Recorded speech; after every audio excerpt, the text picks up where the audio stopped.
Hey everyone, thanks for stopping by. Today we're going to talk about seven statistics that are killing your job search. Seven statistics that explain why the odds are stacked against us when we are job seekers. So the first statistic, and I'm going to start now straight away, is the fact that your CV is going to be read between 6 and 15 seconds. Now, there are a lot of studies that have been made, a lot of, studies, that have been made in the UK, in the US, in several countries. So in some countries, studies show between 6 and 7 seconds. In other countries, less than 10 seconds, in other, etc., etc. It doesn't matter. It's between 6 and 15 seconds. And what it means is that the first read of your CV, the first skim of your CV is going to be between 6 and 15 seconds.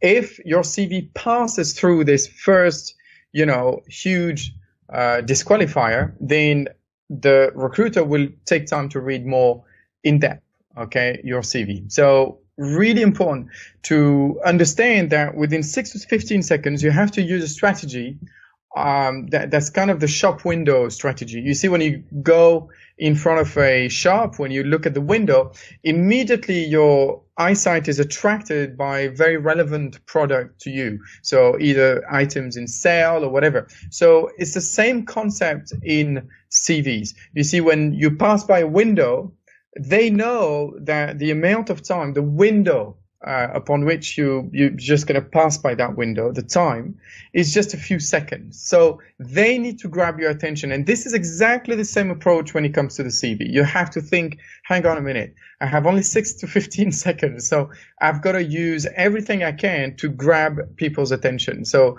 really pay attention to things like the title, to things like the job title, to things like the first line or the second line, the first two lines, let's say, of your responsibilities. Pay attention to numbers, achievements, etc., etc. These are things that are read very quickly. The things that are read very quickly as well is your location.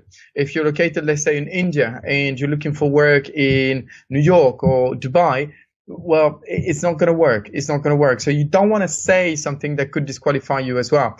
Everything has to be symmetrical, aligned and everything, because if you're, as a recruiter, if my focus is distracted by lack of alignment or lack of symmetry or whatever, then, I might put the CV on the side as well. So be very, very careful. Statistic number 2 is the fact that 54% of employers have decided not to hire a candidate because of what they found online or on social media. And this is from a website called Career Builder. Now, I'm a recruiter as well, and I can tell you that this is so, so true. There's no way I hire a candidate after all the interviews I've done. There's no way I hire a candidate without looking at Google. I would Google his name, his or her name. I would try and look for information, as much information as possible. I would come across pictures, and if these pictures are in line with the company's culture, in line with our ethos, our value, then that's fine. Otherwise, if these pictures just don't inspire trust, then I won't pursue ahead. 54% of employers are like me, and you have to be very, very careful. Sometimes we think that, for example, we use a certain social media and we think that our profile are private, but Google somehow can come up with pictures that are not necessarily in the public domain. So be very, very careful with this. Okay, so that's statistic number 2. This one is a good one, because 59% of recruiters actually reject CVs due to poor grammar or spelling errors. It's huge. Now, if English is not your first language, like myself, just make sure that it is read by someone that's native, and it's read seriously by someone that's native. Remember, the grammar, the way you say things is important. The choice of word is important. But more than anything, if I see poor grammar in the email of your job application, in the cover letter, in the CV, I'm immediately going to think, hang on, I don't want him or her to write this way to my clients or to senior members of the team, senior managers, etc., because they will point at me. They will look at me and they will say, I mean, you hire someone that can't even communicate properly in writing. So 59% of recruiters would reject your CV if you have spelling mistakes, grammatical mistakes, or poor grammar. Just please pay attention. As you can see, these are really killer statistics. This is why so many people are going to be, like ghosts in the job market, applying, losing hope, losing faith, and they don't understand why. And these are the reasons, guys. These are the reasons. So I hope this is helping you at least get some element of response, and you can hopefully get back to the CV, for example, in this case, and sort of improve it, especially if English is not your first language. If English is your first language and you have spelling mistakes or grammatical mistakes, that's the sentence is even tougher because obviously you don't even have the excuse. Okay, so pay attention to that. 98% of job applicants will get screened out of their job application. So for one vacancy, imagine one vacancy, 98% of people would be rejected. Profiles, of course, would be rejected. 98%. That's a killer statistics. You have to keep this in mind. In fact, if you ask a recruiter, we will always tell you that most applications don't fit the role, are not qualified for the vacancy that we are trying to fill. So it's just a fact, absolute fact. But when you know that you have 2% chances of just being longlisted, forget about being shortlisted. It's a different ball game altogether. Really is a different ball game together. So you have to be super good when it comes to your methods, your tools, your techniques of CV writing, the way you send your CV, etc., etc., etc. Now, I do talk about this in other courses. Please feel free, by the way, if you need a free course on how to write a CV, on how to get more job interviews, etc., etc., just message me, just send me a private message and I will reply with more elements. If I have them for free, I will give them to you for sure. I mean it, okay? This one is a good one as well. It's a killer, okay? So 76% of CVs are discarded due to what? The use of an unprofessional email address. What do I mean? Well, I mean sexybaby@hotmail.com. What I mean is Mr. Universe at blah blah blah.com. What I mean is James Sexy at or whatever. This is what I mean, okay? It's not funny. I remember once when I was, just having a bit of time and I thought, well, I'm just going to help someone today. I'm just pick up the phone and say, hi, candidate, look, I just wanted to tell you, don't know if it's made in purpose, but your email address is not very professional. So just wanted to tell you that you might have some people rejecting your CV because of your email address. Why? What's wrong? Well, it kind of say blah, blah, blah at gmail.com. And that's not very professional. And the person was, this email address, I've done it when I was a teenager. That's why people should understand. It's not for employers to understand you.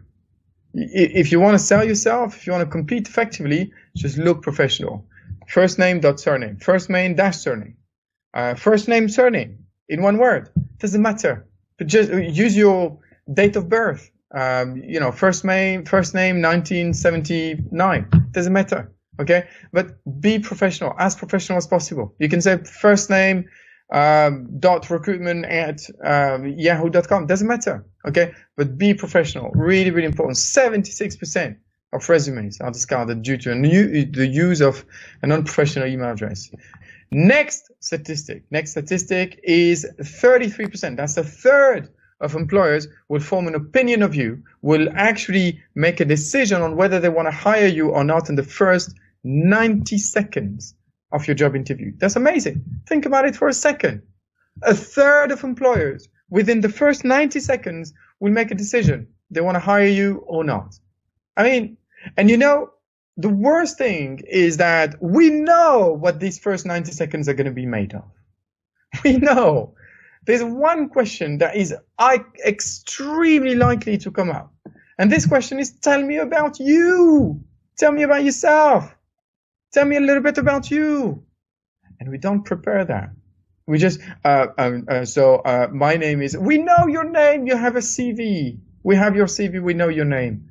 So there's an approach, there's a framework, there's a structure that would impress people, that would create an impact to people. This is the type of structure that I talk about, the type of script and approach that I talk about in my videos.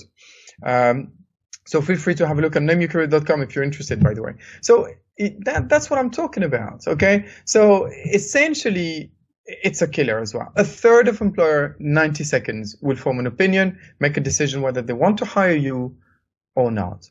Please be ready for this. Please be ready for this, okay? The last statistic that's also a killer, it's certainly a killer for me, is that most people, most professionals, when they get hired, when they get actually offered the job, okay, officially with an employment offer, they don't negotiate. And unfortunately, women are worse than men. Women find it harder to negotiate, according to statistics, than men. It's fantastic. Why? It's not fantastic, by the way. It's really sad. Why? I don't know why, but that's a finding. That's a study that's been conducted by Robert Half. They found that 61% of people just didn't negotiate their job offer. So, of course, that's silly, right? By default, you should negotiate, regardless to what the employer says. It doesn't matter. By default, you should negotiate. If you're not sure about how to negotiate, without upsetting the employer, without losing the job, etc., obviously you can speak to me, but it's important that you negotiate. Otherwise, you leave so much money on the table. This money, the employer was already budgeting it. He didn't come to the interview just with one number, with one salary. He didn't say, oh, I'm going to offer him blah, blah, blah. I hope he's going to accept because that's the only thing. No, that's kind of playing roulette, Russian roulette with recruitment. When you find the right person, it's not about 1, 2, 3, 4, 5,000. It's not. It's never the case. So what you want to do is be prepared to negotiate. There's a fashion to negotiate without taking any risk of losing the opportunity. That's one of the things that I teach to my coaching clients as well. And by the way, that's one of the things that you can have access to as well on the videos on the website. Okay, every statistics that I've given you shows you that there's more chances to be disqualified than chances to be accepted. And you have to keep this in mind, please. It's not about you. They don't know you. They don't know you. When they put the CV on the side, it's not about your experience either. It's the fact that perhaps you haven't written your CV in a way that reflects the best of your experience. Perhaps it's just the way you've written it, the methods you use, the techniques, the tools, etc., etc. Thank you very much. Once again, my name is Hamza Zawali, and that was another live show from Name Your Career.